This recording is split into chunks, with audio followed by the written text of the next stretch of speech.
Blackiechainz football class, we're here to light the fire. Spin facts and stats, you know we never tire. Bringing the heat up, that passion won't retire. Busting through the mic, our voices never expire. We ignite the spirit, never fading out. Light the torch, USC fans rise up high. On this podcast, we aim for the sky. Knowledge and entertainment never lie. Together we stand, let the truth amplify.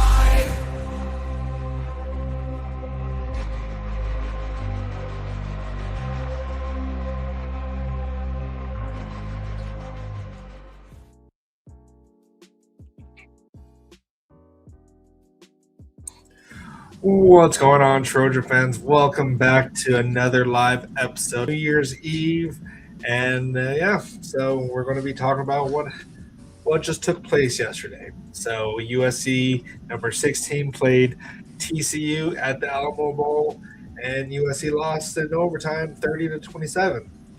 So let's talk about it.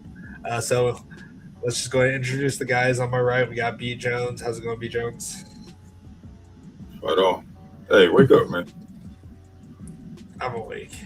All right, and underneath me, we have Guns. How's it going, Guns? Doing good, guys. We're always going to fight on. Tough night last night, obviously, but we're here. Excited. Tough is a word, yeah. How's everyone feeling? You guys ready to enter the new year? Ready to get past the 2026-25 season? I'm already past it, man. I slept on it last night. I'm already ready for next season. Well, the fans are not past it right now. So let's just do a quick little recap of last night. So for the stats here, Jaden Mayaba was 18 of 30 for 280 yards and a touchdown with 2 interceptions.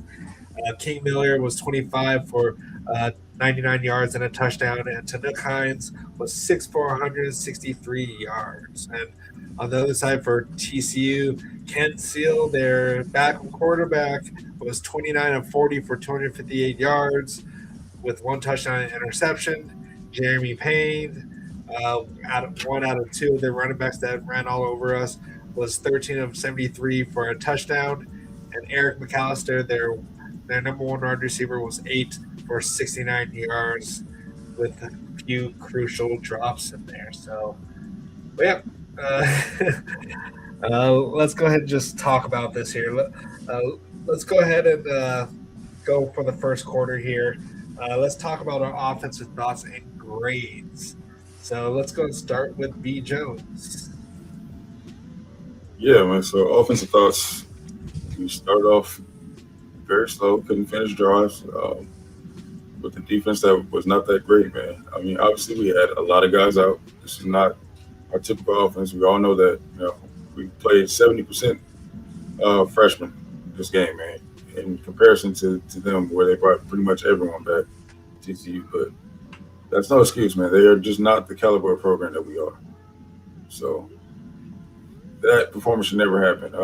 I don't know what was up with Jaden Mayaba, but this is why we need him to come back, man. So he has great moments and then those head scratchers, man. So if we got to get him to eliminate those head scratchers this offseason, man, if we're going to do anything. So as far as grades, I'll probably give them a C, maybe C+. I mean, not. Okay. Guns, give us your thoughts and grades. Yeah, I mean, I start with the grade. I agree with B. Jones on the C+. It wasn't our best performance. You could talk about a lot of factors with the players and whatnot. I mean, some of the good, and I think really one of the 2 good things is the connection with Jaden and Tanuk, right? We talked about, do we really need a wide receiver 1? You can definitely make the argument we still can, but Tanuk definitely came out and showed out that he can be that guy, right? And continue to gel with Jaden throughout the offseason. So shouts to him, man. 163 yards. I mean, the dude was getting tackled pretty much every play, it seemed like. There was probably a couple plays out there where we probably should have gotten the flag. and whatnot, but obviously it didn't happen. Is what it is. Shout out to Jaden with that crazy catch. He definitely deserves as he takes his farewell into his future, if it's going to be the draft or just whatever the case may be. Some of the bad was just the inconsistency with the O line. Again, I know we're playing a new guy on the left guard, but there was some shuffling, right? Tobias normally was playing guard this season. He went out to left tackle. We had the trader, and then we had Miller at right guard. I think he's kind of been moved to both sides. But yeah, there was just some shuffling, right? So the gel, you could say, wasn't up to par. They really weren't working well enough with each other. But yeah, I think it just came down to the run game. When we got into the red zone, we just couldn't get the ball in the end zone, right? We getting stuffed. You'd probably like to see Jaden run the ball a little bit more. In that situation, maybe even bring in Longstreet. I'm sure some of us have been wondering that as well. But I think that kind of came down to it. Outside of the turnovers is really the end zone, and the red zone is too many field goals, and didn't get the ball over into the end zone. So that's my thoughts. We should have given the ball to Brian Jackson. Oh wait. Yeah, for me, I'm struggling with giving it a C. I want to give it a D because it looked bad. And we have a special guest here, and Ken. How's it going, Ken? Hey, how's it going, guys? Pop up. What's up? And just so everyone knows, he has access to the chat or to the stream, so we will put the link out there so people can jump in if you guys want have any statements here. But we didn't put the link in quite yet, so just so everyone knows. But yeah, how's it going, Ken? I'm doing pretty good. How are you guys, gents? We're fighting on. I'm trying not to sound so depressed. How are we outside of the game? Great. Family's great. Can't complain, man. Hey, Yep. well, Yeah. that's the important thing right now. Exactly. Right. So go ahead and give us your thoughts and grades on the offensive performance. Ooh. Offense, I think a little disappointed, kind of like everybody else. Multiple different facets going to that. But I'd say as far as a grade, I think I'd probably go C+. Mayava had some throws that I think he would want back. I think Miller averaged under 4 a carry this game, 25 for like 99 yards. Just wasn't getting a very good push on the interior of the offensive line. Obviously still put up, 24, 27 points, whatever it was. Did a decent job, but I think with the couple of weeks of preparation they had, I think I just would have liked to seen a little bit more. Love Wax, you're telling me to take off my hat? No. But yeah, I'm surprised you gave it a C+, because I'm borderline D to A, or not D to A, D to C, because this was a team that we should have thrown all over. Like, they were one of the worst passing teams in the nation right now, or at least a passing defense in the nation, and we did not expose them as we thought we should have. It could have been a situation where Jaden wasn't fully on, like, in sync with the other wide receivers besides Tanook, because Tanook had a good game and Jaden had that one great catch in the end zone.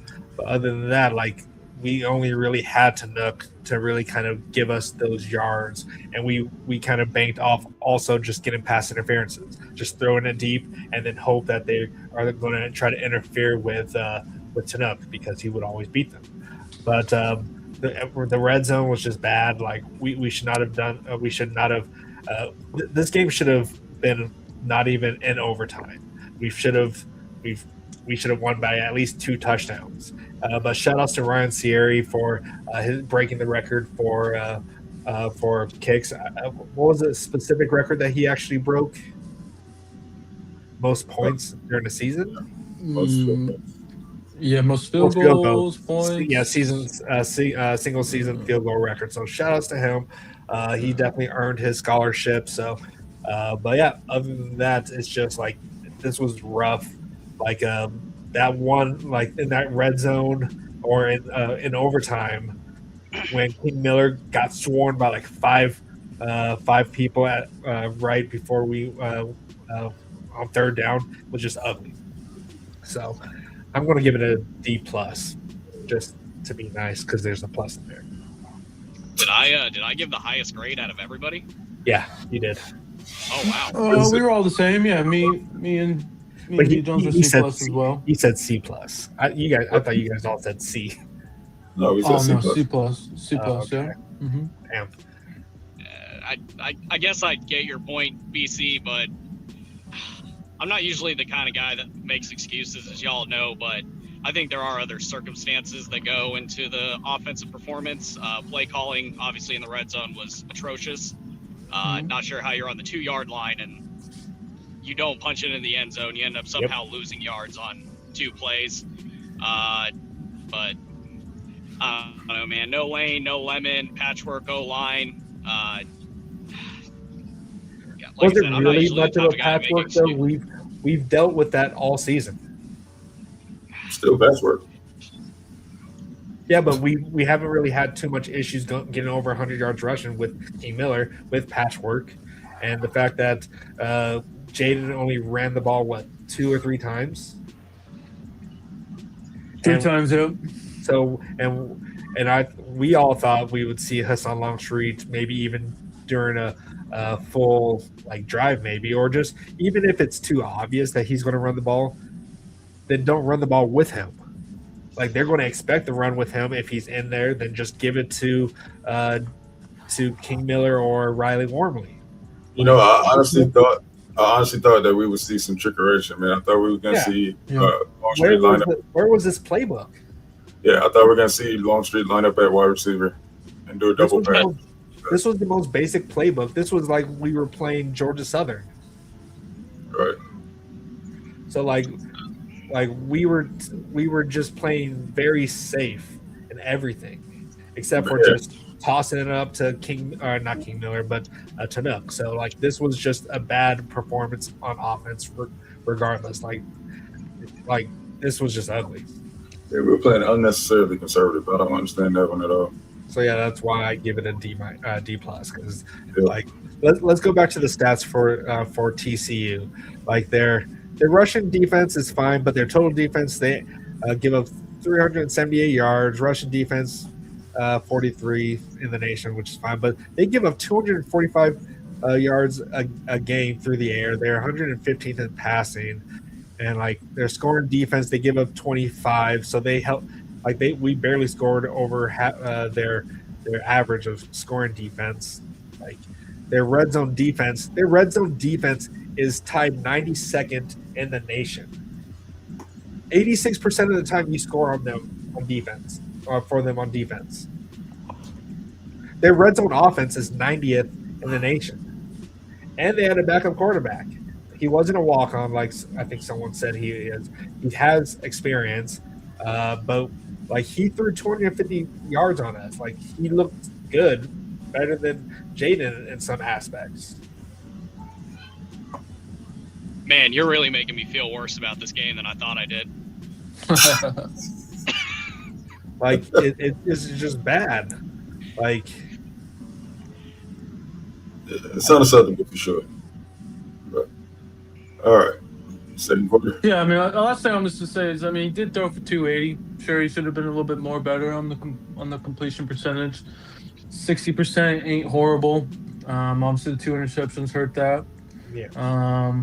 But we were kind of throwing the ball on them. It's just, again, we always talked about being more balanced, and we were balanced, right? And I think that's kind of what it came down to is, running the ball not as efficient when we get into the red zone, and then the red zone just killed us. Yeah. Yeah, I'm sorry for being negative here, but there ain't those two turnovers should never have happened, especially that close to the red zone. So, I don't think you're being negative, bro. You're backing it up with the stats and what actually happened, and it's nothing against the players. Like you said, it just wasn't a very good performance given what they were going up against and what you just proved. Yeah.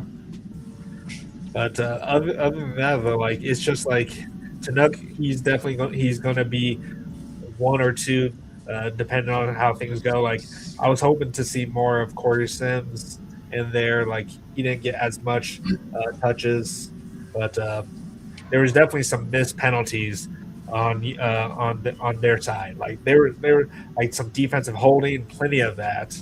And I think the refs just got tired of throwing pass interferences because they threw it so many times on when they were covering Tanuk. But against anyone else, they weren't throwing pass interferences or anything.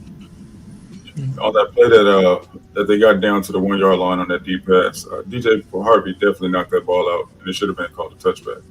Yeah. Oh yeah. Oh yeah. Like, well, I don't know, like because they showed the sky camera. Like, I don't know if it went into the back into the end zone. Did it? If you look on DJ Harvey's page, he actually posted it. Oh, did he? Okay. Yeah, he posted it. There was a good angle that he posted, man. Yeah, I was like, obvious. Lincoln Riley had every right to like. I don't know why it didn't get like what went into not getting that reviewed or anything, but because they played the Texas team in the Alamo Bowl. That is true. They were like what, an hour drive away or something like that. I don't know, but. All right, enough with the offense. Let's anything else we have to say about the offense before we move on to the defense? All right, let's move on to the defense here. So defensive thoughts and grades. We'll go ahead and start with Ken. Oh man, I think I'm gonna go with a D+ on this. That was. I'm going to put this nicely. That was not a good tackling game whatsoever. I think going into it, I didn't have much expectations with Henny calling plays because he's never done it before. That's not a knock against him. Obviously, Lynn kind of just left last minute. It seemed like he was preparing to call the defense, and now all of a sudden Henny's taken over. But, you know, I don't remember last night ever saying to myself, hey, like, these guys look very out of position. Like, the guys were there to make plays, and they just kept whiffing and whiffing. I think the thing that also makes me angry about the whole thing is, feel free to disagree with me, but I think that was probably Cam Crawford's best game that I've seen him play. He looked explosive. He looked like he was everywhere. Like, I just remember saying to myself, like, holy crap, like, Cam is involved everywhere. He's getting sacks. He's shedding blocks. But the missed tackles, I can't excuse. I can't get that screenshot out of my head of 3rd and 20. A guy has his hand on the running back, and there were 3 Trojans within 3 yards of him, and he scores. It makes zero sense. I'm trying to find the rationale for it, but there just is none. So, God, we had some dudes that balled out last night too. Alex Graham, he looked good. I mean, like I said, I was so impressed with Cam Crawford, and I think the way that he played, like, if you told me he lined up the stat sheet the way that he did and was making impact plays, you wouldn't have said we lost that game. But yeah, I guess that was a long way of saying D+, because holy crap, like, please just bring somebody to the ground, for God's sake. Like, you were on defense, just tackle the guy. Yep. All right, Guns. Yeah, I gotta agree. I'll say D+, right? Talk some of the bad real quick, right? Missed tackles, 16 missed tackles. Coverage wasn't great across the board with anyone. You know, we gave up 74%, I believe is what I'm seeing. So, I mean, again, just not great at all. But, right, I mean, there's a lot of shuffling going on. You don't have your DC. You have a guy that's never called plays. I kind of, at first, was liking what we were seeing. Obviously, as the game continued, it obviously kind of got worse and worse here and there. Just wasn't consistently to the par, to the level that we want.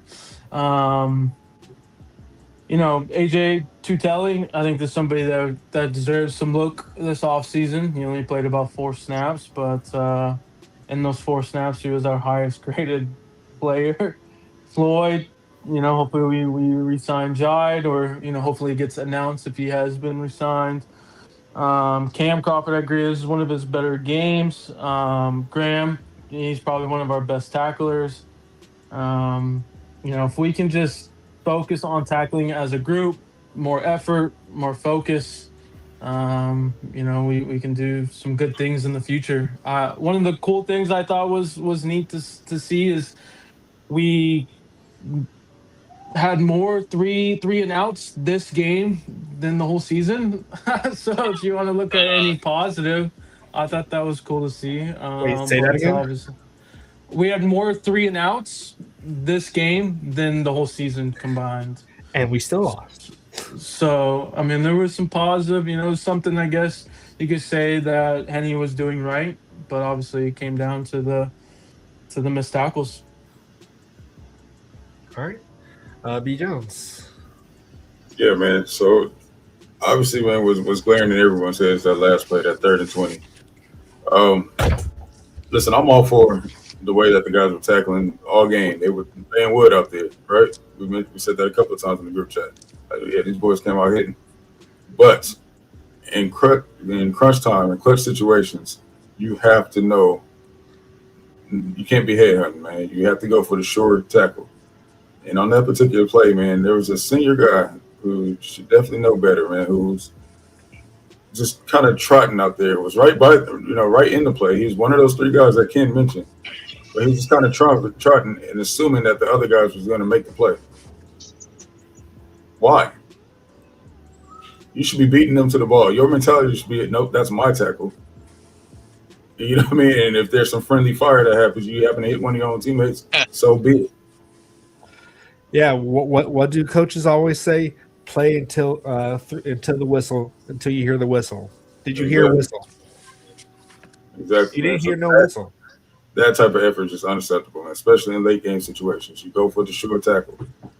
All right. So that's a lot of what we saw this whole game, man. Guys just there's a lot of chatter, so of course you're gonna start, trying to lay some wood on guys, but you have to know when to do that and when to wrap up.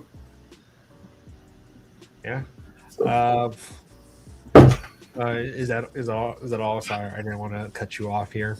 Yeah. I mean, great. I'll go the same as Ken. I would say D+. All right. Well, for me, D-. This team was horrible in rushing.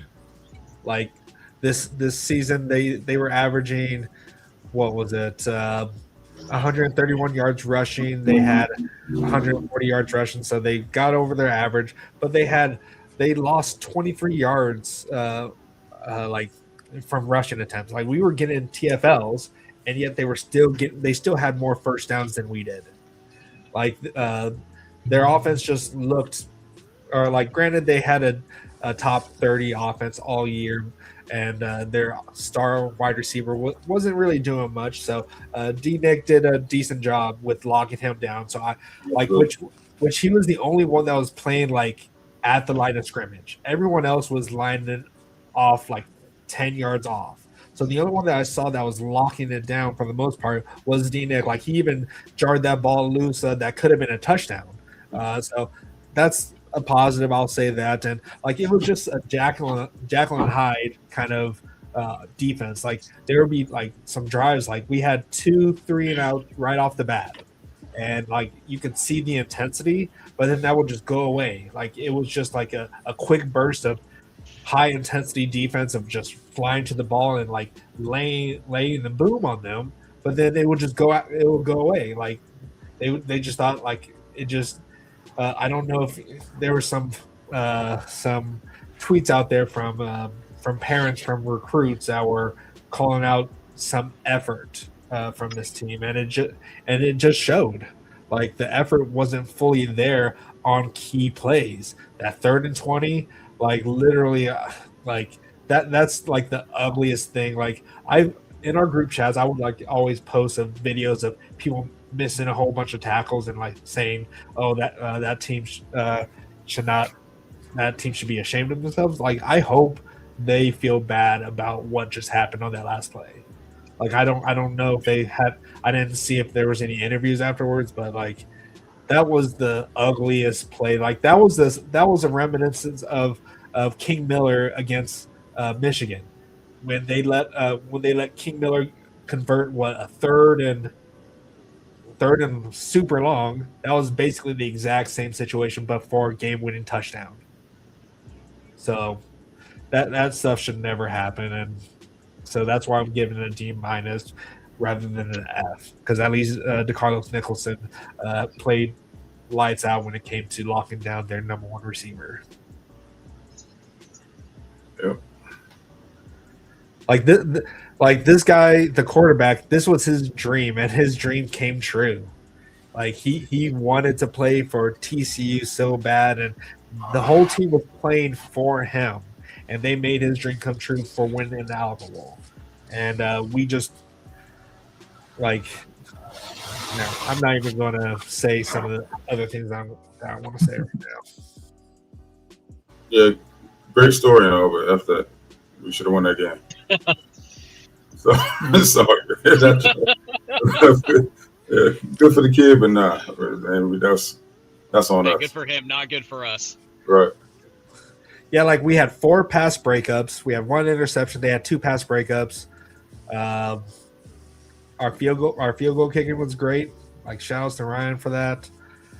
They had more first downs. They had more rushing first downs. Like, they had like 6 rushing first downs. They had 14 passing first downs. Like, that's insane. Yep. Like, we had three first downs by penalties because we just tossed it up there. I'm about to be pulling into my house, but I'll say this before I jump off. I think the most frustrating thing is when it looks good.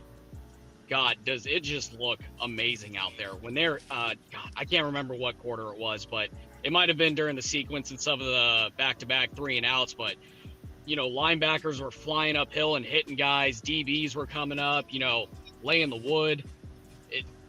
I don't understand how, and this even goes back to the rest of the season, is how does it look so good during stretches of games and then it just disappears? Flatlines, too. It just does. Like, where is that intensity all game? Yeah. Because when these guys are hitting and these linebackers are flying and these D linemen are getting off of blocks, we look like a football team. Like, we look like a competent playoff team that can hang with some of these guys. And that might be crazy to say, but I mean, we still went 9-3 during the regular season. Like, where's the consistency during these games? And that's the thing, Ken. That's what I've been saying. That's usually the next step, with a young team. It's, after they learn how to finish games, which I would say that we've learned how to finish games this year. I mean, outside of yesterday, the next step is usually consistency. Yeah. But yeah, man, that's sorry, can you scroll up a little bit, Blackiechainz, that when I started there? The one that you starred, this one. Why does our secondary play so soft on 3rd and 9? Our DBs are 12 yards off and backpedaling at the snap. Make it make sense. Yeah, I don't know why they're backpedaling. I feel like they should just, like, if they're playing 10 yards off the ball, at least stay stationary right there to give them what's the underneath, but not try to give them any more than that. Like, it just makes no sense. Like, the only one player that was playing close to the line was DeCarlos. Everyone else was not. I could see if they just had world-class speed outside, but they didn't, man. There was no reason for that. What's that? They were not beating us over the top. And their scariest receiver was McAllister. And D-Nick was just locking him down for the most part. Exactly. I guess whatever his name is, Joseph Manjack got his revenge on us. Sure. That's Yeah, I mean, I agree. I don't don't like that our DBs are 9 to 12 yards back. But I'd say we just don't have the personnel for that, right? Like you said, I think the only person that really is the true press corner is probably Carlos. I mean, Salas is a press corner. He's a field corner. He's off coverage. I think the rest of the guys really are too. I mean, Yeah. and obviously you could say it's the scheme too, but I mean, I just think focus on personnel alone, we just don't have the guys to get up in the face and play press. Well, and keep in mind, guys, though, since we've been talking, see you later, Ken. But yeah, when we get a new defensive coordinator, we're probably going to be doing the same exact thing. If everyone's, I guess we can move on to, we could talk about that here in a second. But do we want to talk about transfer portal right now and then move into that? Let's go. All right, so transfer portal, third quarter. Basically, what are your thoughts? Like, so when it comes to the transfer portal, we haven't really been hearing much about who we're going after, who we're in talks with. So let's go ahead and see, or Guns, talk to us about the transfer portal right now, like what you've seen in message boards or wherever. Yeah, I mean, honestly, it's kind of quiet in terms of like all the reports and like you said, the boards and whatnot in terms of like who we're truly going after and whatnot. I think that's definitely the part that concerns me is that you read this report, right, and you see college XYZ is looking at this one player and it's like you would think maybe we would be involved with this one player or whatever the case may be. I fully trust Bowden and the stuff that he does. It's just, this offseason is absolutely key for us for this next phase of our Lincoln Riley era, right? Obviously, you could say maybe it's because we don't have a DC. I do think you can get around that and still recruit guys and get portal guys to be, invested, involved, whatever the case may be. Defense is obviously is the big key, right? I think that's the main focus. I think we can all agree on that. Interior defensive line, linebackers, safety. People can argue about the corner, edge as well, right? I mean, I think just overall defense is the focus. And then maybe sprinkle here and there on the offensive side, maybe a wide receiver and whatnot. But again, the fact that we are just not linked to players, publicly does concern me. So, yeah, like we were the king of the portal of Lincoln Riley's first year, and we saw kind of the return that we got from that. We got nearly a playoff season the first year, and I'll let B Jones talk here. Go ahead and give us your thoughts on what should happen and what are your thoughts of the transfer portal coming up. Yeah, I mean, my concerns are the same as Guns, man. It's crazy that I don't see our names on some of these lists, and that some of the top schools should be bidding for. I mean, top guys. But and what that says to me, man, is if we're not going to be competitive in the portal this offseason, then we can't expect to compete, especially next year with the schedule that we have. But it seems like we want to compete, being that we brought Jaden back, right? Yeah. So it seems like we want to compete next year, but I don't think relying on a bunch of freshmen is the way to go. Yeah. We have glaring needs on the defensive side of the ball that we need to address, that need to be addressed through the portal. We can't rely on freshmen to get it done, right? And I'm not knocking any of our freshmen. It's just history doesn't say that. History says that we can't rely on freshmen to do that. I'm sure there's going to be a few guys that are going to contribute, and a little more than others, but it's just not sustainable. I mean, it's not in our best interest if we're going to compete next year. And I got to say, man, the fan base if you left it up to the fan base, Lincoln has only next year to get it done, to make some noise, to get to the playoffs. You know what I'm saying? So if we don't get to playoffs, we might lose the fan base, man. If you lose the fan base, you lose the donors. Yeah. And I think our GM needs to understand that, man. So, like I said, man, we don't know if that was really going on, as far as what their thoughts are as far as the transfer portal. But my advice would be is that better take that serious, man, this offseason. Because we do our best here at Light the Torch to keep the fan base together, man. But if we don't make moves in this transfer portal this year, I don't know how much we can do, man. I don't know how you got a feeling, but the fan base is ready to explode, in my opinion, man. Yeah. So we're bringing Jaden Mayava back, and by doing that, it sounds like we are expecting to do good next year. We're wanting to do good next year, and everyone and their mother can see where we're lacking right now. Like, I'm not saying it's the players, it's just like the coaching, of course, needs to be better. It's just everything needs to be better. And right now, with what we just saw last night, how can you believe that next year is going to be better? Unless we get some insane developing coaches on the defensive side that are going to develop and make sure that everyone is providing the effort that they need. It's just like we're wasting Jaden Mayava's last year if we don't go hard in the portal. Like, it's basically like what we did with Caleb Williams. We wasted his last year. Like, we had the best quarterback, like probably the most athletic quarterback and the most gifted quarterback that USC will ever see, and we wasted it. We threw it down the hole, and now we have a what if. Like, if we would have went all in for Jaden, or not Jaden, Caleb, and had a good defense, like Caleb would have taken us to the playoffs if we had the defense that we had last year or this year.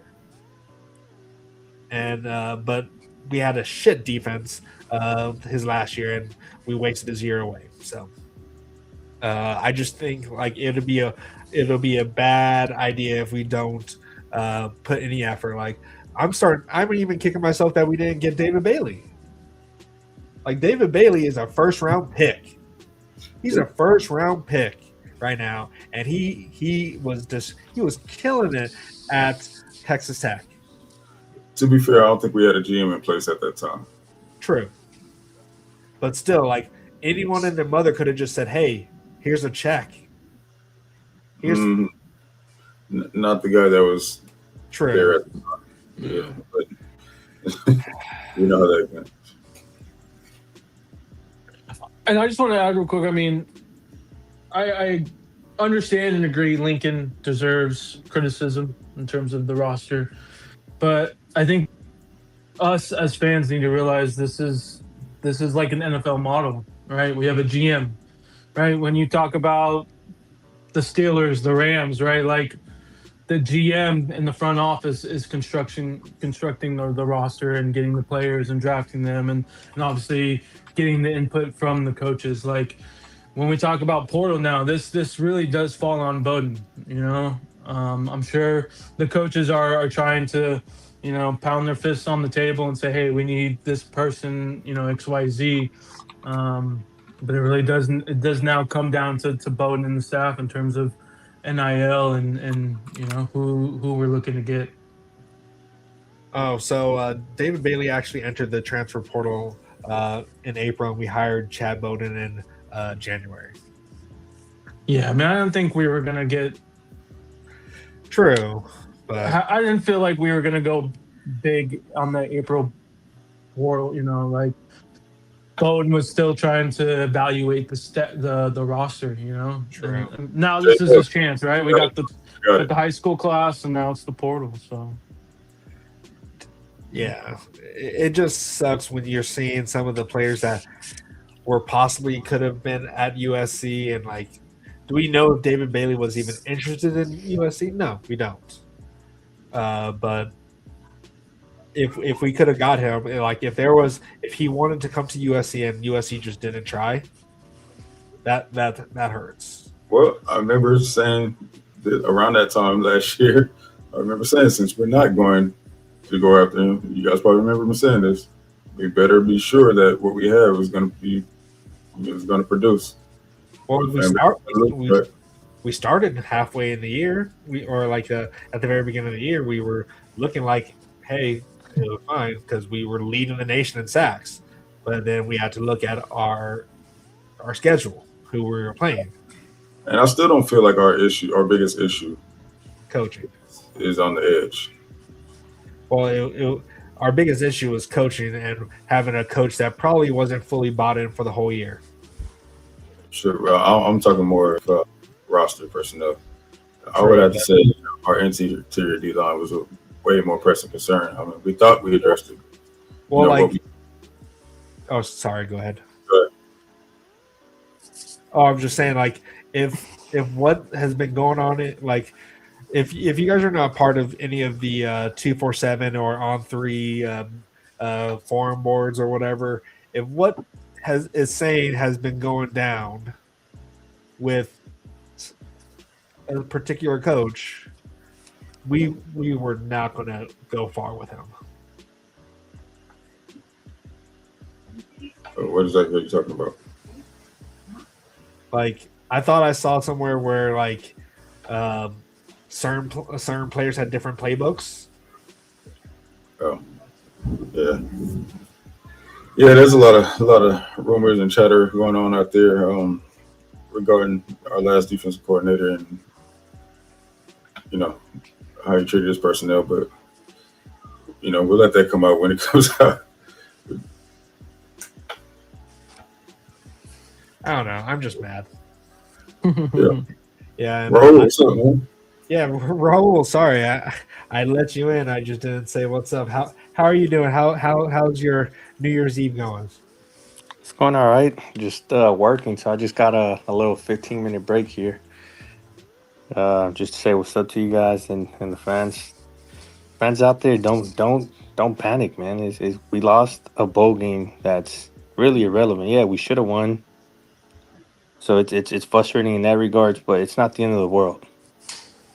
It's like we played a lot of freshmen, and they had mostly seniors, right? I think I saw a tweet there. So like experience makes a difference, and it's a learning curve. In my opinion, this loss, although it kind of sucks right now, because it really does.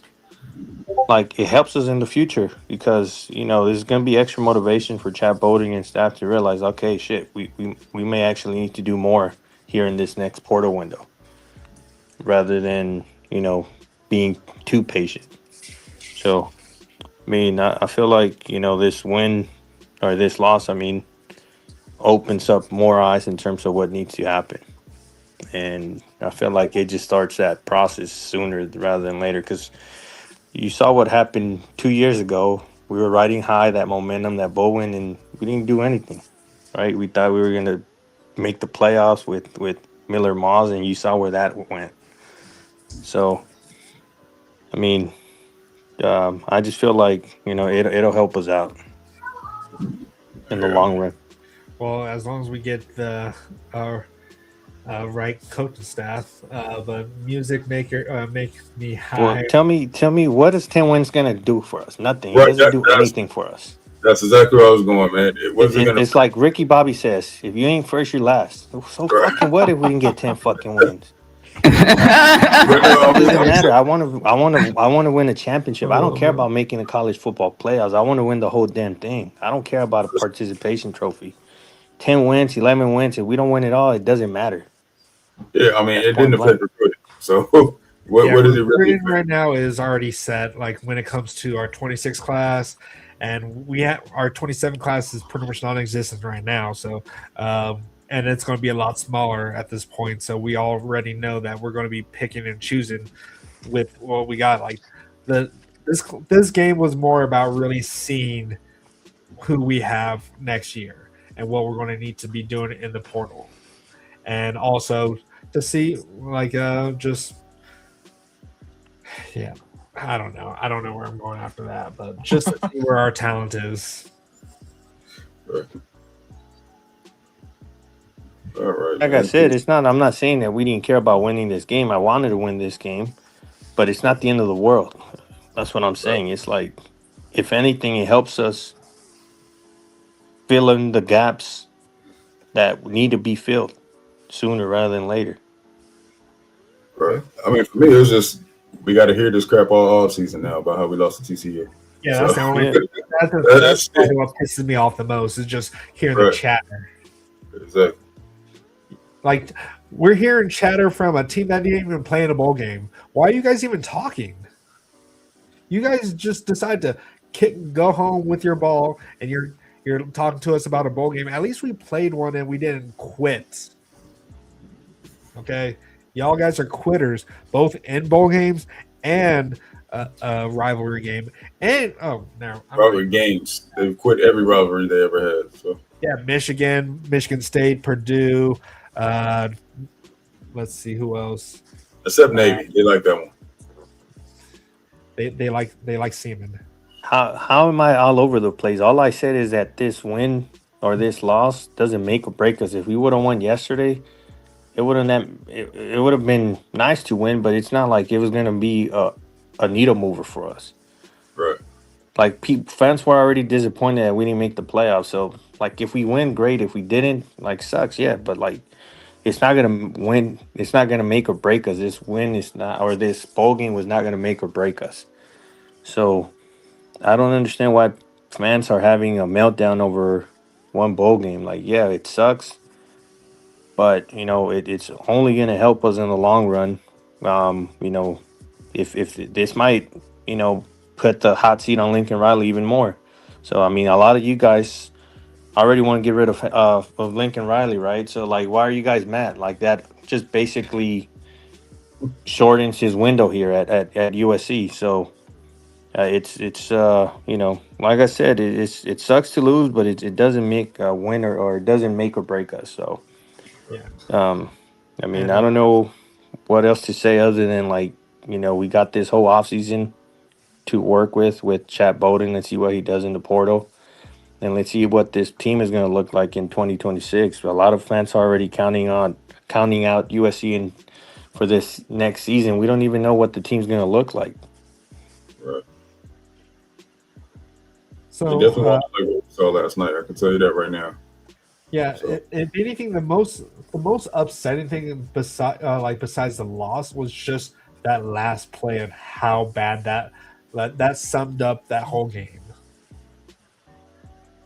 Like that was like just like if it, yeah, that last place was played was probably the worst thing I've ever seen from an effort standpoint. Yeah, and Trojan Fist, no Lemon, no Lane, and McCree to make Mayava look good. Mayava looked good. It's just he had some bad plays. Like, even when he had Mackay and Lemon, he did make some questionable throws. Right. So, regardless of who he had out there, it was just some throws that maybe it was just not the greatest synchronization.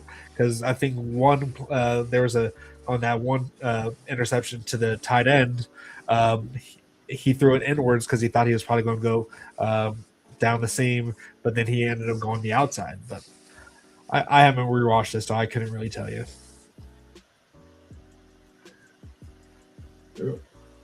Yeah, but I mean, we got a lot to look forward to in 2026. That's all I'm saying. It's like that this loss yesterday doesn't take that away. So that's how I see things myself, at least personally. I'm not gonna have a breakdown or a meltdown over one bowl game loss. Hey, But all right, let's see here. Let's go ahead and talk about DC, because we didn't really talk about that. Like, when do you expect us to hear about this hire? So when do you think we will hear about, like, maybe an announcement coming up soon? When do you expect that to happen, Guns? Tomorrow at the latest. There's all these, talks about we've been linked with PK. I mean, I don't understand why it would drag on into the portal. You know, we kind of knew Lynn was going to be leaving, right? There was the whole buyout situation. So behind the scenes, we were essentially working on a replacement. So I mean, he's right there for the cake, right?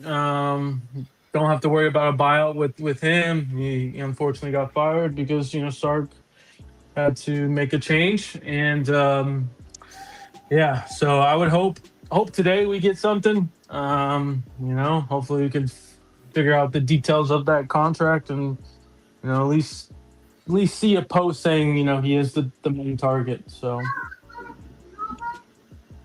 yeah. What about you, B. Jones? Yeah, I mean, the sooner the better, right? Being that the portal's coming up, but I will say, Lincoln made a comment that there will be, that they are doing their due diligence, man. So I can appreciate that there is actual interviews going on. It's not already sold up. I can appreciate that the fact that they are interviewing guys because they know they have to get this right. So I don't see any reason why it wouldn't be PK. The resume speaks for itself. And as far as Sark's comments on PK, I just thought that was just ridiculous and didn't make sense. Anybody who's watched Texas this year know that defense was not their biggest issue.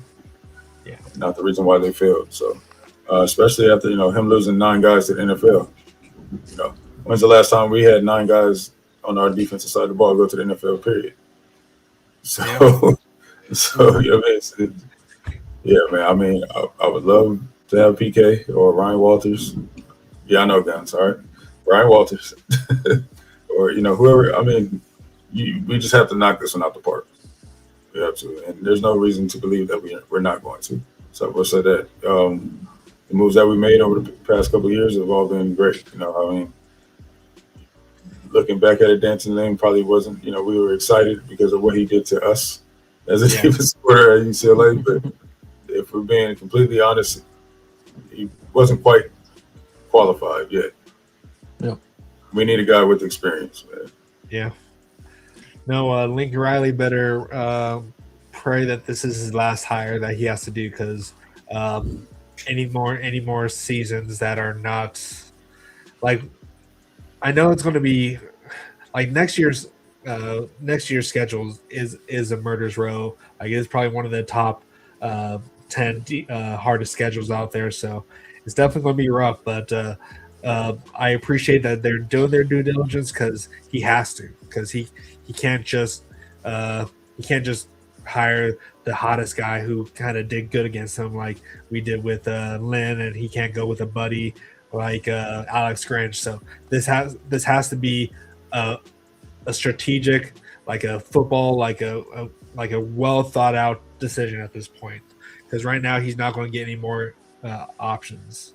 He's not going to get any more do-overs like we thought he would have a do-over when it came to having a new defensive coordinator after getting rid of Alex Grinch.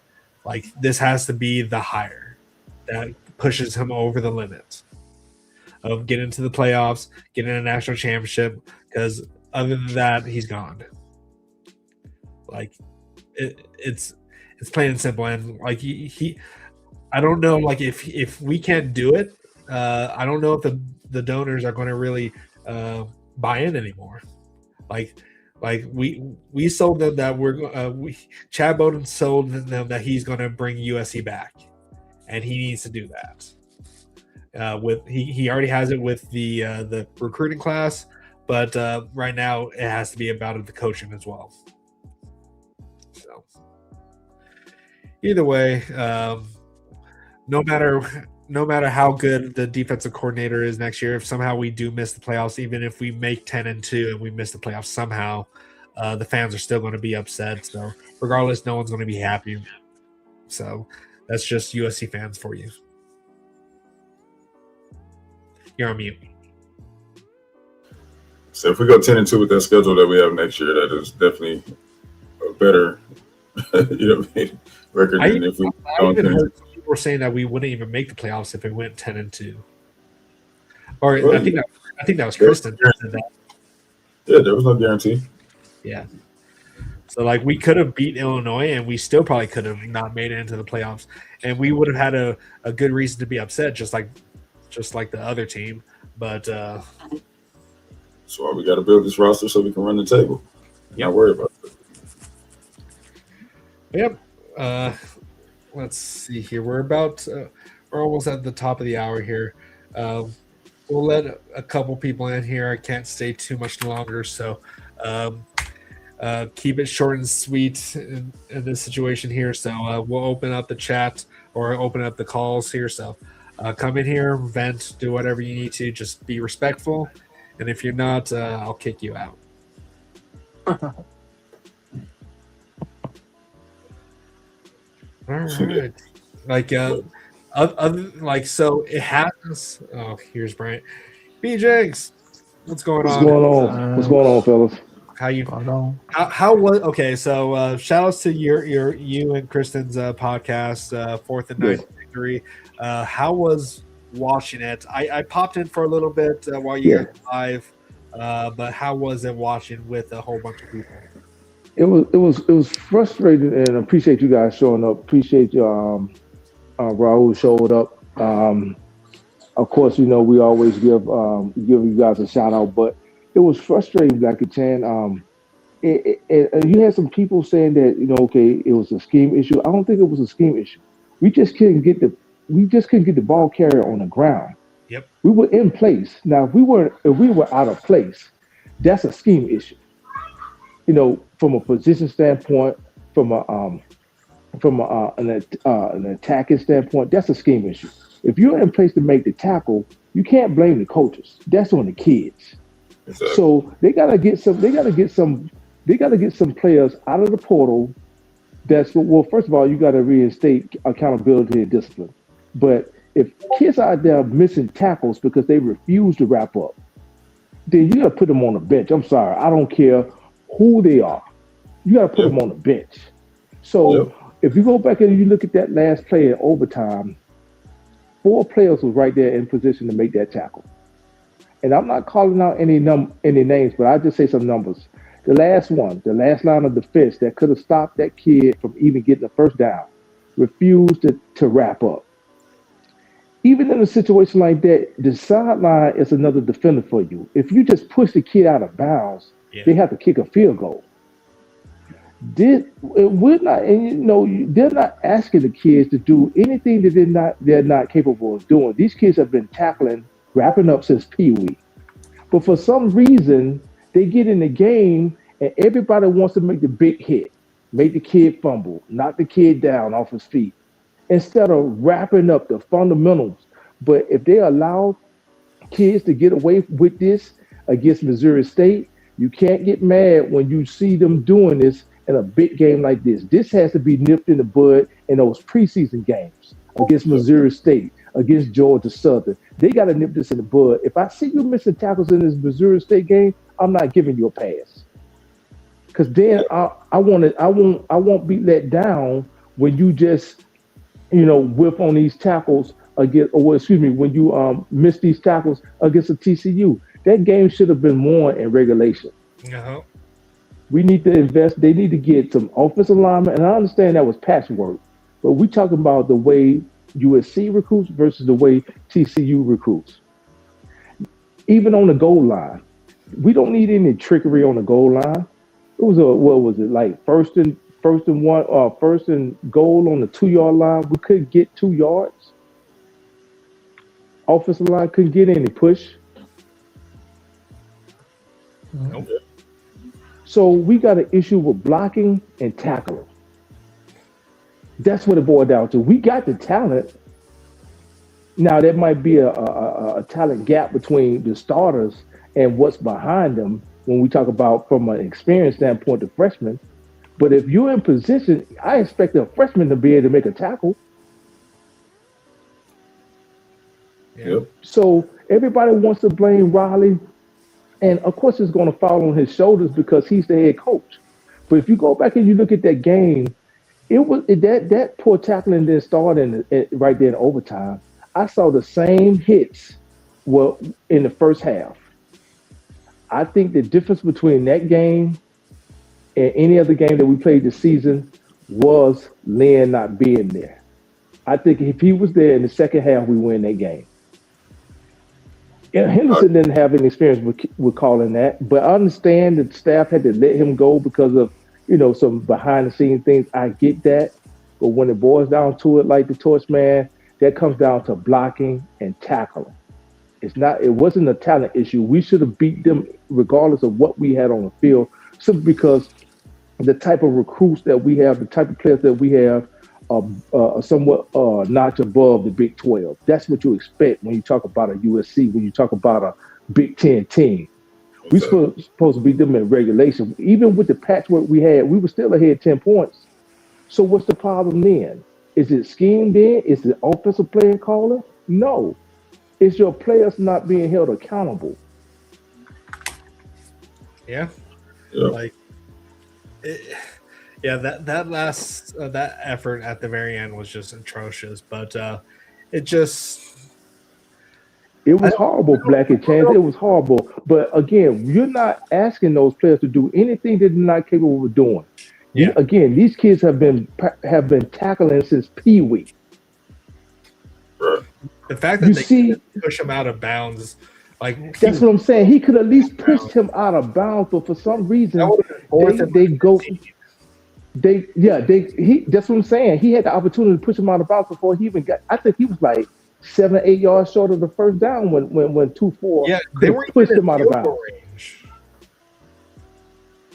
So if it was 4th and 5 or 4th and 15, they would have either had to go for a long field goal, which his longest field goal was like 45 yards or whatever. That would have been at least a 50 plus. I don't know how many TFLs they missed in the first half on yesterday. Yeah, I forgot who it was that went streaking through. Literally, he could have had who was it? It was Christen Pierce, man. He had in the backfield. I saw 17. I saw Nicholson. I saw Nicholson do the same thing Pierce did. Try to knock a kid down without wrapping up. Yep. That's our issue. Anybody looked at the game yesterday could tell what the issue was. The issue was tackling. Yep. They didn't tackle all during the bowl season prep. They didn't tackle at all.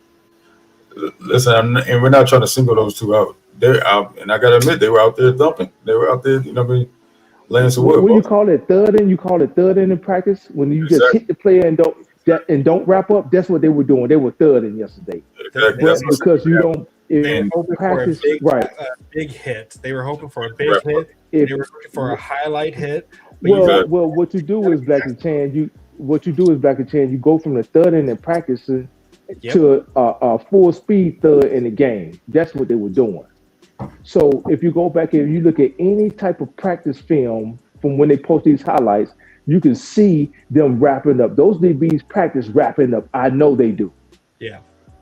I know they do. I've seen them do it. Real quick, B. Jones, can you set this record straight here? I'm not entertaining Chris right now, man. He ain't even been here. No. I need you to set the record straight. Who was the one that decided? I called this lie. Did you hear that, Christen? Where are you? You're in the stream right now.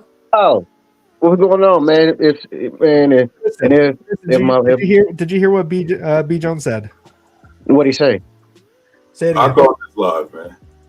And to be fair, y'all go live while I'm at work all the time, man. So, man, we go at 7 o'clock. You at work at 5 o'clock p.m.? Well, that's the normal end of a work day. Not at 12 o'clock in the daytime and 3 o'clock in the daytime. Everybody at work at all time. Christen. This was not my idea. Yeah, my bad, BC. I can't take that back and change it to if my man Guns didn't shoot me an IG message, I wouldn't even know y'all was on. So shout out to Gunner. Oh, really? Okay. Yeah, man. That's why you got to turn the notification bell on. Look, I do have it on, man. I'm just dead into work, man. When you work. No worries, man. I'm not as benevolent as my partner over there. The issue was more than look, tackling. hey, look, Chris. If you got the message for IG, you should get the message for the alert for when they go live. It's the same. It come on the same phone. No, I don't have a beep. I don't have a notification like that. Oh, you don't? Yeah. But for other messages, it's like a text message and stuff. It'll give me an active where I can hear the alert because y'all be blowing up that chat. But I'm not as benevolent as my partner. The issue last night was more than tackling, a lot more than tackling. And if we don't do anything on Friday and this portal and hit big, it's gonna be a long season next year. If we go into the season with this current roster, from what I seen last night, and in the 26 class coming in, it's gonna be a long season. We got to hit in this portal. We have a lot of holes. Agreed. Especially at the receiver. If we don't hit on a receiver, Tanuka's gonna get double all next season, and Jay Maiava won't be able to pass to anybody. If you notice, he looked uncomfortable yesterday because he didn't have his regular two guys. He didn't have Lemon. He didn't have Lane. I would equate that as like going on a road trip and leaving your cell phone at home. You understand what I'm saying? To use a better analogy. He didn't have those guys that he was used to. Even with the tight ends, the timing was off. Some of the receivers, the timing was off.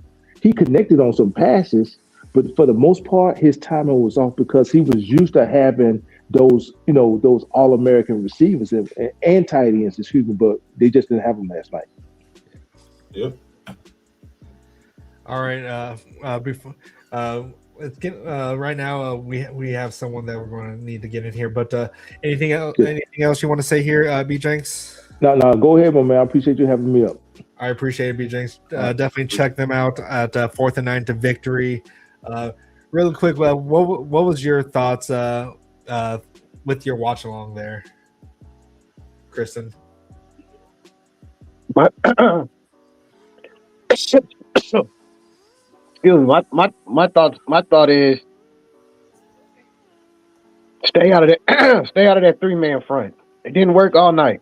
We'll get a negative play. We're rushing 4 and 5. The defensive line was eating, and then we'll go to that 3-man front every time we got them behind the sticks and they converted. Yep.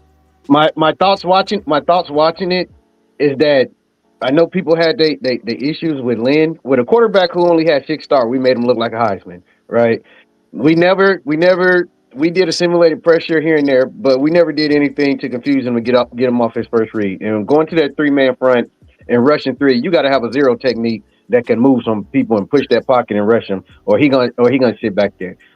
The defensive play calling, we were on our heels. We had no answer for simple them attacking us on the edges, and the way they attacked us is that they simply sent their running backs in the route for 5 yards. He was wide open every time with a full head of steam, and our defensive back couldn't make a tackle. That happened over and over and over again, and we never had an adjustment for it. And I do understand, our defensive staff, it was their first time, them calling plays and all that, but they know the defense. They know the play calls. They've been there. It should have been some adjustments made, and we were on our heel. This is what I don't understand. We came out the first 2 drives, got 3 and outs with our 4-man rush and all that, and then we came out after that, start going to 3, dropping 8, and we kept doing it. Every time we got them behind the stick, I'm like, please don't go to this 3-man front. Please don't go back to this, and they did it every time. Yeah. Yep. And we got nothing. No kind of pressure, man. But yeah, man, I hope we don't see that ever. I mean, obviously things are gonna change. We'll see, I will say this, B. What's up? That 3rd and 20, I don't have a problem with that 3-man front on that 3rd and 20. Okay. And the reason I don't have a problem with that because it was 3rd and 20, and it's keep the ball from just come up and make the tackle. That play there, the totality of the game, I didn't like our defensive play calling, lack of adjustments, and what we were doing. But that play right there, that's totally on the players. You got 3 players, you got to make the tackle. Okay. Absolutely. For a second, I thought you were going to justify what happened, and I was like, wait, what's going on? No, like, hold on, Chris. We let you justify that Notre Dame play, man, but we ain't going for this one. No, that's totally on the players. And then you have one player that missed 4 or 5 tackles. I mean, could have had tackles for a lot. I mean, could have been the MVP of the game. If you just, I mean, we have them down in their own way, like 10, 5-yard line, run straight through and chest bump the running back, and he keep going. He keep going. Like, what are you doing? Wrap up. Here's something that these players might not know, but you can also make a big hit while wrapping up. Yeah. Right. I don't know if they knew that. It's not just throwing your body into their legs and all that. You got to bring your legs and you got to wrap up. Yeah. Right. All right, Christen. Any last words before we get you out of here? No, I'm good, man. Y'all have a good one. I've been keeping it on. I need something to listen to while I'm working. All right, appreciate it. Happy New Year. I'm not coming back on unless you start talking that crazy John Cena talk. All right, see you later, Christen. Happy New Year. All right, Mitchell, how's it going, Mitchell? How you guys doing? Happy and healthy New Year to you and your families. Happy New Happy Year. New Year. Thank you too. Yeah, I hope next year we can play on the 31st or later and a little earlier. The East Coast, it just kills me. But it's like when it's not the top 12, the playoff team. It seems like we lose guys to the NFL. Guys can leave. Why can't they leave after the game? Because then you can't use them. You can't use the guys that are going to decide to transfer to USC. And, of course, you can't use the seniors from the high schools. It's too early. They got to pass the exams, right? Yep. I just think it's just unfair. I knew the quality wasn't good, but we should have won the game. It's just unbelievable how we lost. I wanted double digits wins. That's what I was expecting. But at least I like the tight ends. I know we're gonna have next year. We'll have Jordan back, and running back, and I'm looking forward to those 2 freshman running backs. And I wish you could have seen a little Longstreet and also Ford. I mean, all I saw was that one pass as a punter. I was a little disappointed. And also I didn't see. And one more thing, I guess I've given you enough. I think. I hope. 4 or 5 guys on the defensive line. If our defensive line is the best of our defense, bring back the old Minnesota Vikings where they had 5 guys on the team on those side. At least 4. Just 3 with 8 back. Prevent defense doesn't prevent you from winning the game. Yeah. It was very disappointing that they go down like that in overtime. Exactly. I remember the game. All I remember was we were up by 10 with 6 minutes ago and they had the ball and we still managed to lose. Yeah. It's definitely rough. Very rough, but it seems like this. Most of these bowl games is just see what the freshmen and sophomores and the new guys coming in. It's almost like a JV or a spring game or a preseason game. I wish they go back the old way. That's the way I remember. Vote who's won and being January 1st. That's it for the games.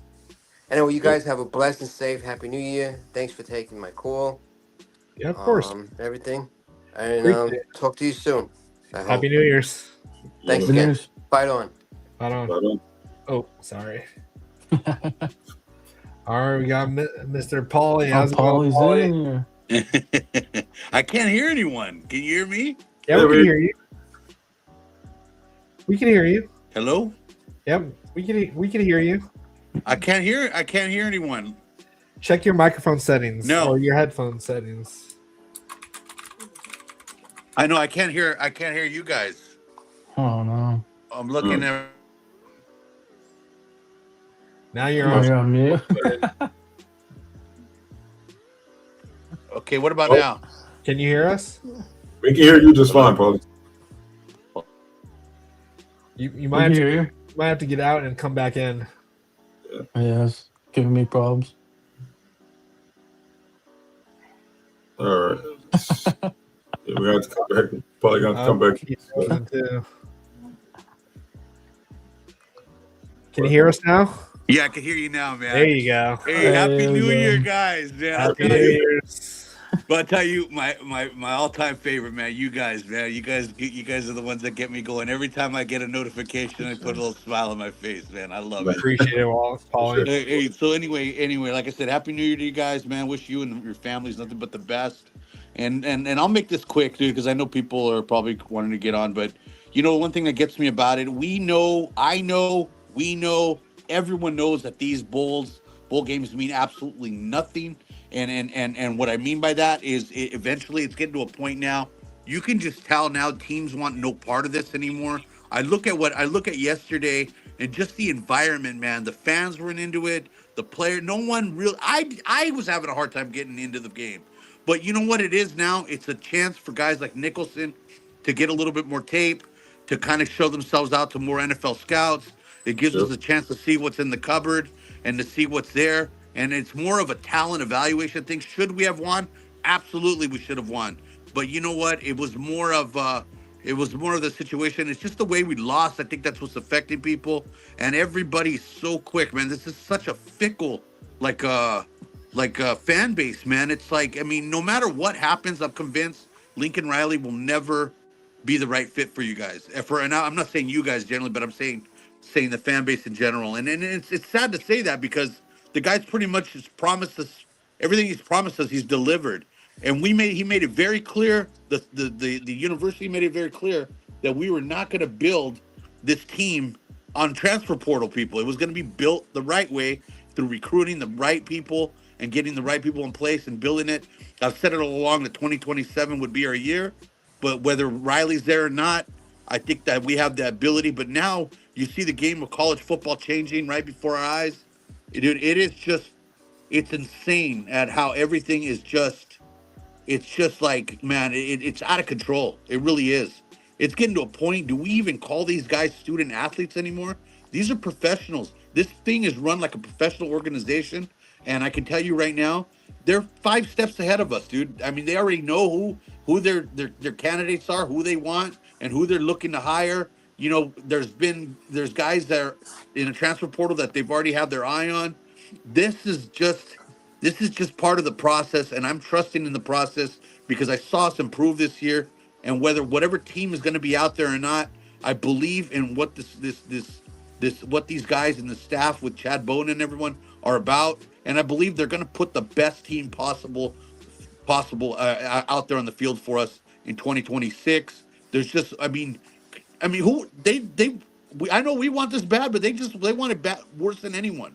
This university wants to compete again. They want to be at the top, and they're going to do whatever it takes to get us there. And if they don't, whatever. I just got to continue to believe in it as a fan, or else you're going to drive yourself crazy, man.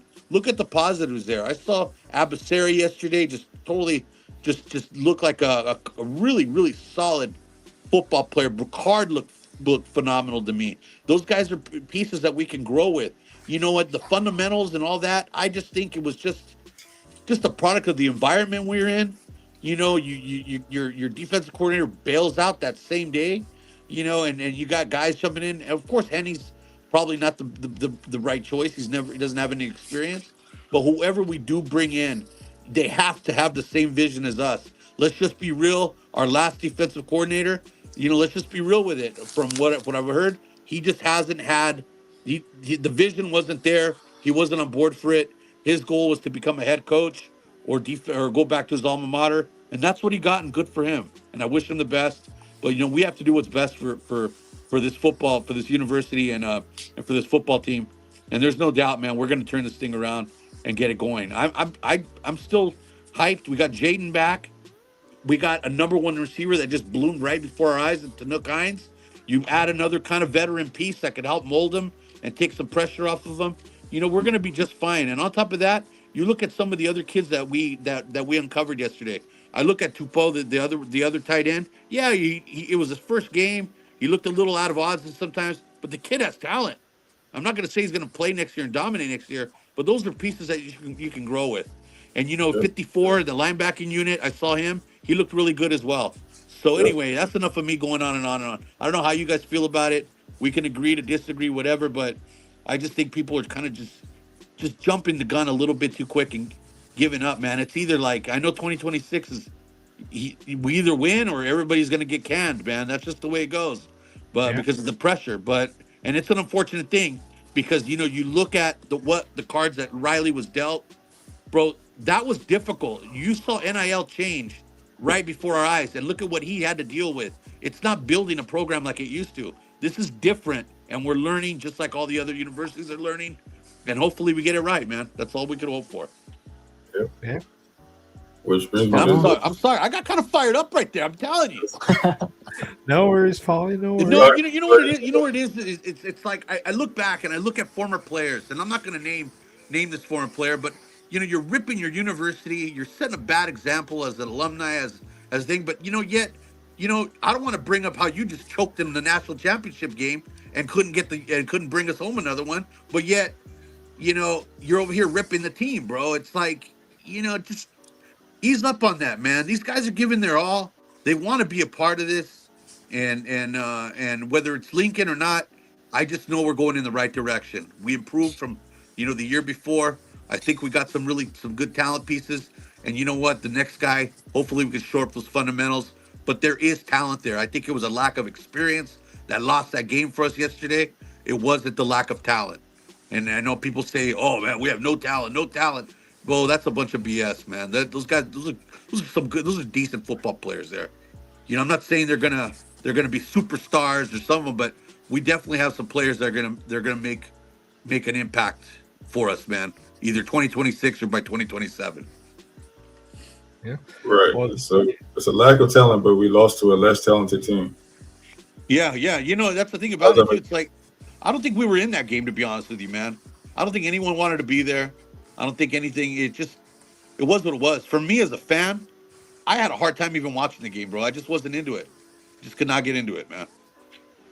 Yeah. Well, how do you guys feel? How do you guys feel about that, man? I mean, honestly, do you think this is it? Do you think it's as bad as everybody's making it out to be, or did you see anything positive yet from yesterday? There were some good takeaways from this game, man. I don't think it's really that bad. I mean, if we're being completely honest, this game, what did it do? What are we hurt by this as a program, or are we going to lose our recruiting class over it? No, I mean that's all solidified. So all it did is just bowl games are just a showcase now. And let me ask you this: what about as far as our linebackers go? I know a lot of people are asking for Rob Ryan. Maybe the NFL. He's just more of an NFL guy than he is, a college guy. But at the same time, I'm not about ready to give up on Desmond Stevens yet, man. I'm not ready to give up on these guys, man. I think they have a lot of talent. And Newbie, Newbie, you could tell he was getting his first taste of playing time, but there is athletic ability and there is good football players in those guys. It's just the lack, crap rolls downhill, bro. You're only as good as the people at the top. And like I said, it's like we just need to find that balance and that cohesive balance, bro, where the offense and the defense click and they're on the same page, man. That's what we're really looking for to get us to that next level. Yeah. All right, man. Yeah. I was wondering, do you have any last words here, Paulie, before we let you go? You know what, man? Yeah. You know what? I'm gonna be launching a trivia show coming up here. I'm putting it together already. I want you guys to be on, man. Come on. I want different people to come on. It's gonna be a Pac-12, old school Pac-12 USC Trojan trivia show, and we'll throw some college football in there just to kind of keep it fun, make it fun. We'll have 3 guys on. Whoever wins advances, and then at the end, everybody could take me on, bro. At the end, bro, for the grand prize. Yeah, let's go. I'm ready. I'm fired up right now. You know what, dude? Enough of this negative talk, man. You know what, dude? 2027 is our year. We're winning the national championship in 2027. And you know what, Longstreet? Guys, if you're smart, you stick around, learn, get another year under your belt of some experience, and then you have they're handing the keys over to you, and you'll be nice and ready to lead us to that promised land, buddy. But you know what, man? We got enough talent coming in, and you know what? It's just a different time, guys, in today's landscape, man. These freshmen, I know we're not going to depend on them, but you know what? I trust in Bowden, and I trust in his staff. They're going to bring in some really good pieces for us. This is it, man. Everything he promised us, it's on right now. He's going to have to show us what he's about, and I believe in him. He wouldn't say those things if he couldn't produce. Well, yeah, I mean, we're all hoping for that, but I mean, there's been some message board chatter, man, and that's kind of what we, so we said earlier, due to that, and, things that we're seeing on social media about these top players that are in the portal, we are not involved in them, involved in their recruiting. So, as it appears, so that's what's, drawing concern for us, myself, Guns. I think Blackiechainz said the same thing. Yeah, of course. I mean, it's always concerning when things come up like that, but at the same time, where do you draw the line? Where you want a player who completely believes in your vision and what you're about, or do you want the guy that really wants the bag and only cares about his personal accolades? So there's there's a lot of players out there that are like that, man. I a good friend of mine who's in the industry, and even my brother, you know, they've told me how these kids, dude, it's like cutthroat. They know it's going to come to an end, and you can't hate them for it. They're trying to make their money. You know, they're trying to make their money, and they want to live a better life and provide for their families. And I believe in that, dude. But at the same time, you know, you're in a team sport, and the money will come if you do it the right way. The money will come. So it's a tough decision for these kids, man. You know, do you go to a lesser school or another school where you're not gonna, you know, have as much of an impact, but yet you're getting paid good money, or do you want to go somewhere where you could build as a man, as an individual, academically, everything, dude? I don't even know if that matters anymore, to be honest with you.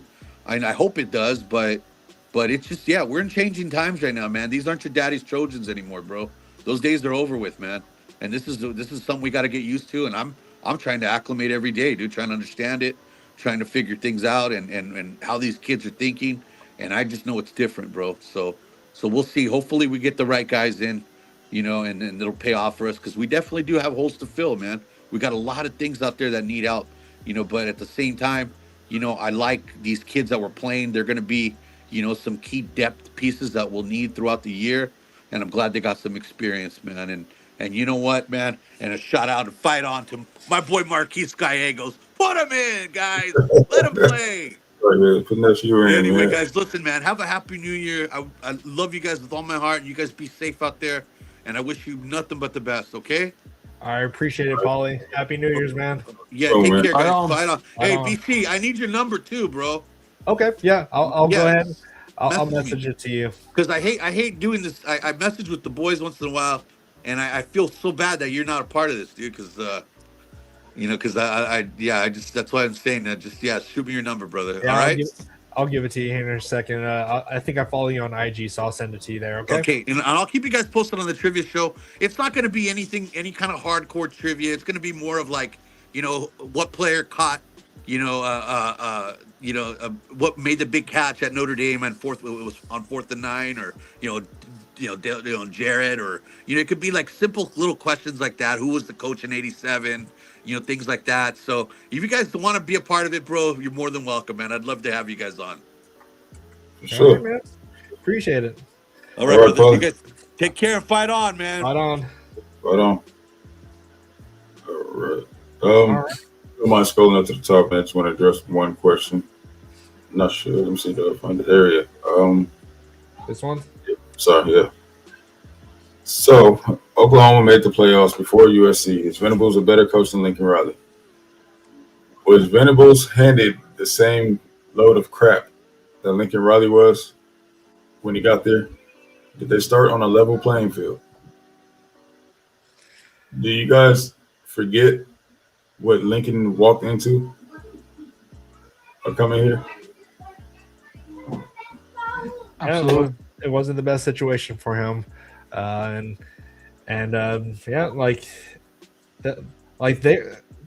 OU this year was pretty much the same. Like they're the polar opposite of USC of this year. Like they had a good defense, but their offense was horrible. So, which is why they didn't beat Alabama, but they did get into the playoffs. But it is the SEC, so that they are wanting to put whoever in there from the SEC. But other than that, I need to get out of here, guys. Any last words you guys want to say before we head out? SEC's overrated. That's all I can say. Yeah, Iowa just beat Vandy, so, and Texas is currently losing to Michigan, right? Oh no, they tied. It's tied now. Mm-hmm. But hopefully Michigan can pull that out. But other than that, guys, we're going to go ahead and get out of here. Happy New Year's, everyone. Just stay away from USC Twitter at this point. Just go spend time with your family. Don't worry about this team right now. It's New Year's. Go have fun. Don't have too much fun. Hopefully you have all your fingers by next year and you don't do anything stupid, and don't drink and drive. So, but yeah, we're going to go ahead and get out of here, guys. Happy New Year's. Keep the torch burning bright. And as always, fight on. Fight on.